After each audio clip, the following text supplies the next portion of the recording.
Welcome to the Learning Pines YouTube. We hope this video helps. In this video, I will compare VS Code versus Dev C++. We'll explore two popular choices for C++ development, understanding their core differences. VS Code, a versatile code editor, offers extensive customization through extensions. Dev C++, on the other hand, is a traditional IDE, providing an all-in-one solution. We'll look at how each tool approaches the development workflow, from initial setup to daily coding tasks. Moving on to features, VS Code excels with its vast extension marketplace, offering advanced IntelliSense, robust debugging, and flexible code navigation for C++ and many other languages. Dev C++ provides essential features like code completion, an integrated debugger, and a project manager, primarily for C and C++.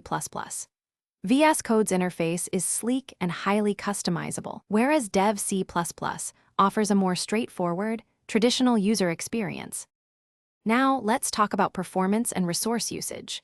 VS Code, built on the Electron framework, can sometimes demand more system memory, potentially using several hundred megabytes or even a few gigabytes with many extensions.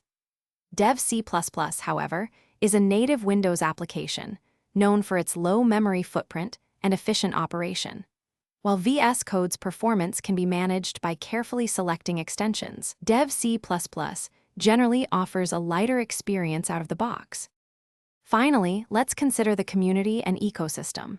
VS Code boasts a massive, active community and a vibrant marketplace with thousands of extensions, ensuring broad support and continuous development. Dev C++ has a smaller but dedicated user base, particularly favored in educational settings. VS Code receives frequent updates and has extensive official documentation, while Dev C++ provides solid support for GCC-based compilers and remains a reliable choice for many. Thanks for watching. Consider subscribing if we helped you.